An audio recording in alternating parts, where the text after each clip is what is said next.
Meer inkomstestrome is nodig. Nou dit is 'n reply wat Piet vir my gee op een van my video's waar ek sê, in vandag se dae, veral hier in Suid-Afrika, is dit 'n goeie ding om nie al jou eiers in een mandjie te hê nie, om 'n tweede stroom van inkomste te hê is wys. Nou Piet sê, dis so waar Andrei, meer inkomstestrome is nodig. Ja, ons sien wat het nou met die petrolprys gebeur. En ons sien dat die petrolprys wat opgaan, doodeenvoudig gaan veroorsaak dat inflasie die hoogte gaan inskiet. Kospryse gaan opgaan, want dit moet vervoer word. Alles gaan opgaan.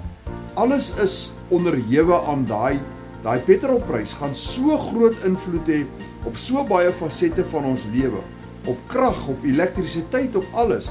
Alles gaan net op en op en op. En ons inkomste staan net doodstil. Ons inkomste gaan nooit op nie. Daarom is dit belangrik dat ons vir onsself meer strome van inkomste skep. Nou met my aanlyn besigheid wat ek bedryf hier van my huis af, met net my selfoon en 2 ure per dag, maak ek ekstra geld aanlyn, dollars, nie rande nie, dollars. Enige iets van R1.600 per transaksie tot R23.000 per transaksie.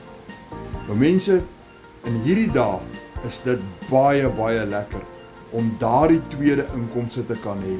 Nou as jy wil weet hoe ek dit doen en watter aanlyn besigheid ek gebruik, want hierdie is nie aandele nie, dis nie beleggings nie, dis nie forex nie, dis nie bitcoin nie.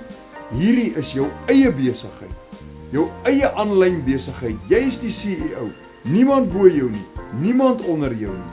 En as jy wil weet hoe ek dit doen, en ek doen dit, skryf vir my meer inligting in die comments. Maar as jy regtig ernstig is, WhatsApp my met die woorde meer inligting, en ek stuur vir jou al die inligting.